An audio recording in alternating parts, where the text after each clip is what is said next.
आप और हम श्रद्धांजलि अर्पित करने को एकत्रित हैं।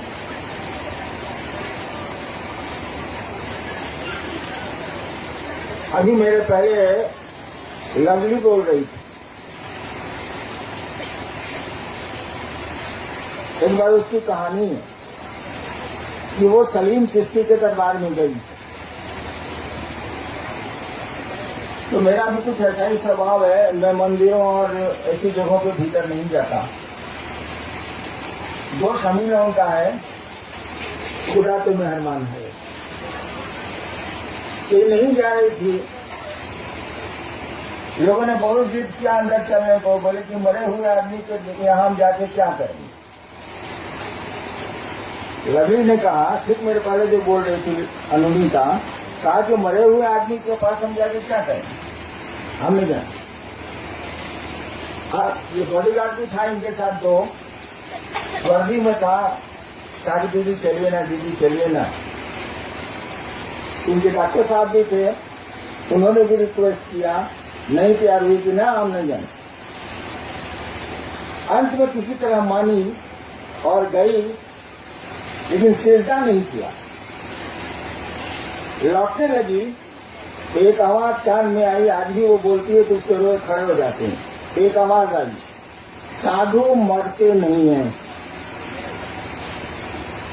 इसके कान में किसी ने स्पष्ट कहा, भीतर ही मजार के भीतर, साधु मरते नहीं हैं। ये हमारी संस्कृति भी है, हमारी सभ्यता भी है। आदमी मरता है तो स्वर्गीय लिखा जाता है, लेकिन नहीं लिखते आप कि स्वर्गीय महाबुद्ध, स्वर्गीय महावीर, स्वर्गीय राम, स्वर्गीय कृष्ण, हम लोग नहीं लिखते हैं। किसी साधु के पहले स्वर्गीय नहीं लगता है। आदमी के नाम के पहले लगता है, अंग्रेजी में लेख लगता है, लेकिन साधु के नाम के पहले स्वर्गीय नहीं लगता। और सलीम चिश्ती साहब ने खुद कहा लवली को, साधु मरते नहीं हैं। हमारी आती दीदी भी मरी नहीं है, तो जिंदा। शरीर का क्या है, आज है कल ना हो,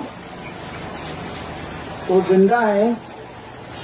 सच्ची श्रद्धांजलि तो वही होगी जो उन्होंने करना चाहा था। सलीम में अगर श्रद्धांजलि आप देना, हम देना चाहते हैं, तो उन्होंने जो करना चाहा था, जिसके लिए वो करते करते चली गई दुनिया से, और जाते जाते भी कर गई। सुना आपने, सुमन जी बोल रहे थे, वही हमको आपको करना चाहिए। सुमेंद्र जी एक बात बोल रहे थे कि वो गले में ट्यूमर निकला था, मैं बताऊंगा था, शुद्ध नहीं बोल रहे थे। उसके गर्दन में, उस बच्चे के गर्दन में, 12 साल का बच्चा था, 2 गर्दन था, मैं 2 मूड़ी था उसको गर्दन से निकला हुआ, 2 सिर निकला हुआ। मैं तो इन चीजों में रहता नहीं, मुझको कार्यालय जाना था,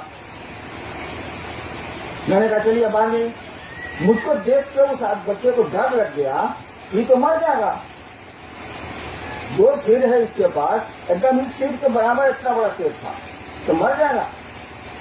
हमने चले बात चलिए ले बात, लेकिन मुझको सचिवालय जाना था, ऑफिस जाना था। मैं गाड़ी में बैठा और चला गया। वो आदमी गया नहीं, हमारे जाने के बाद वो नीलम के पास फिर बैठा।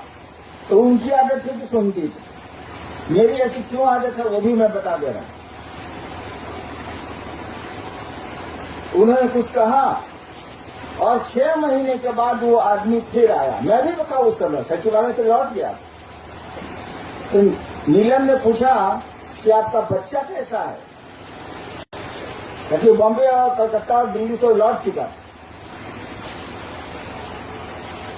उसने कहा क्या बगल में है।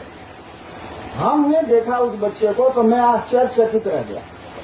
कुछ था ही नहीं, एकदम नॉर्मल, ऐसे जैसे हम लोगों का वैसा था वो। उसका बाप लेके आया था। ये 84 की घटना है, 1984 की। आज 2016 है ना, कितने साल बीत गए, 22 साल बीत गए।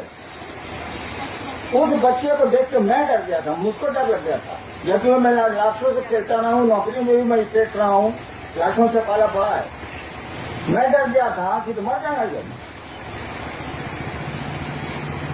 और आज 22 साल बीत गए। उस आदमी को मैंने फिर कभी नहीं देखा, उसके बाप को फिर कभी नहीं देखा। और इसीलिए मेरी आदत नहीं है कि आप कष्ट में हैं तो मैं उसको सुनूं। मैं नहीं पसंद करता, क्योंकि हम आपका एहसान भूल जाते हैं। हम आपको दूसरों के द्वारा किया गया भला भूल जाते हैं। इसलिए मेरा मन नहीं करता। लेकिन दीदी उल्टी थी, दूसरों की बीमारियां खोज लेती थी, और वो जब ठीक हो जाता तो फिर वो कहाँ जाता था कोई ठिकाना नहीं है। रांची में एक आदमी है, वो बच्चे की लाश लेके आया था हम लोगों के पास, रांची में रहता, लाश लेके आया, लगभग बच्चा मरा हुआ था। उन्होंने कुछ कहा और बच्चा चला गया, फर्स्ट क्लास है, बहुत अच्छा है। उस घटना के आज 30 साल उससे ज्यादा गुजर गए, वो आदमी फिर नहीं मिला मुझसे। 10 दिन पहले रांची पर ये इस डेरे में कटहल मोड़ में वो आया था, पहचान लिया मैं।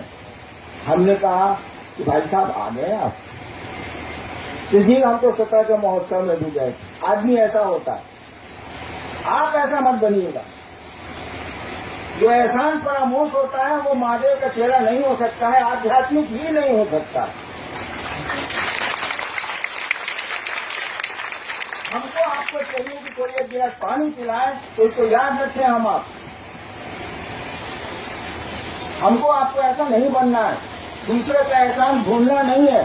दूसरे ने जो आपके लिए हमारे लिए किया है उसको भूलते वो लोग हैं जो इंसान नहीं होते। और मेरा मानना है किसी इसको पसंद नहीं करते। सुना आपने जो कह ही रहे थे कि वो तो विष पीता है, अमृत दूसरों के लिए छोड़ देता है। तो दीदी को पहली श्रद्धांजलि तो यही होगी कि जो उन्होंने करना चाहा था, करना चाहती हैं वो हम सब मनोयोग से, मन से करें उसको, और दुनिया में शिव शिक्षिता का परचम आगे बढ़ाएं, लहराएं। मैं बहुत देर खड़ा नहीं रह सकता, मेरे साथ दिक्कत है, मेरे घुटने में बहुत दर्द रहता है, इसलिए माफी चाहूंगा और आप सबों को प्रणाम करता हूं। आप सबों को मेरा प्रणाम।